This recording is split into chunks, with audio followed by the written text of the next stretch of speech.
কংগ্ৰেছৰ ৰণদুদুম্ভিত ছত্ৰভংগিত হ'ব নেকি বিজেপিৰ ৰাজনৈতিক গাঁতি ২৪ৰ উপনিৰ্বাচনত বিতান্তৰিত হ'ব নেকি বিজেপিৰ ৰাজনৈতিক সাম্ৰাজ্য আগন্তুক হাৰিয়ানাৰ নিৰ্বাচনত চৰকাৰ গঠন কৰিব কংগ্ৰেছে বিধানসভা নিৰ্বাচনৰ প্ৰাকখনত এইবাৰ উপনিৰ্বাচনৰ বাবে প্ৰতিটো ৰাজনৈতিক দলে উঠি পৰি লগা পৰিলক্ষিত হৈছে প্ৰতিটো ৰাজনৈতিক দলে এতিয়া ব্যস্ত হৈ পৰিছে ৰাজনৈতিক পৰিকল্পনাত নিৰ্বাচনী প্ৰচাৰত নামি পৰা পৰিলক্ষিত হৈছে প্ৰতিটো ৰাজনৈতিক দলৰে ৰথী মহাৰথীসকল বিধানসভা নিৰ্বাচনৰ প্ৰাকখনত এইবাৰ উপনিৰ্বাচনৰ বাবে কঁকালত টঙালি বান্ধি শাসক বিৰোধী উভয় শিবিৰ সাজু হৈছে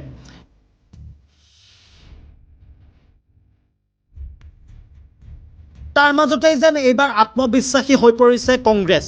বিজেপিক হৰুৱাই হাৰিয়ানাত চৰকাৰ গঠন কৰিব কংগ্ৰেছে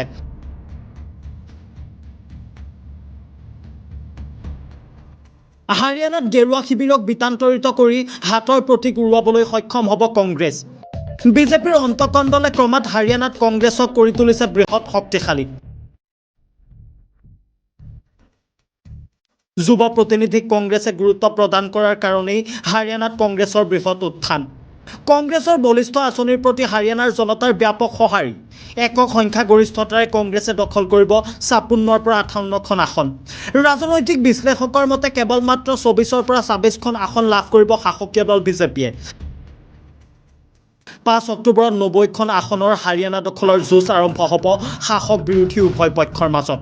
ৰাহুল গান্ধীৰ ব্যাপক জনপ্ৰিয়তা বৃদ্ধি পাইছে হাৰিয়ানাত ফলদি চাট্টা বাজাৰৰ মতে হাৰিয়ানাত এইবাৰ কংগ্ৰেছৰ চৰকাৰ হাৰিয়ানাত কংগ্ৰেছে চৰকাৰ গঠন কৰাৰ বৃহৎ ইংগিত প্ৰদান কৰা হৈছে বিজেপিক বিখনেৰে পৰিধান কৰিবলৈ সাজু হোৱা পৰিলক্ষিত হৈছে কংগ্ৰেছ এতিয়া প্ৰশ্ন হয় হাৰিয়ানাত কোনে চৰকাৰ গঠন কৰিব কাৰ জনপ্ৰিয়তাই সেই হাঁহি মাৰিবলৈ সক্ষম হ'ব হাৰিয়ানাত সেয়া সময়ত হ'ব লক্ষণীয় পলিটিকেল ডেস্ক ৰিপৰ্টাৰ এনি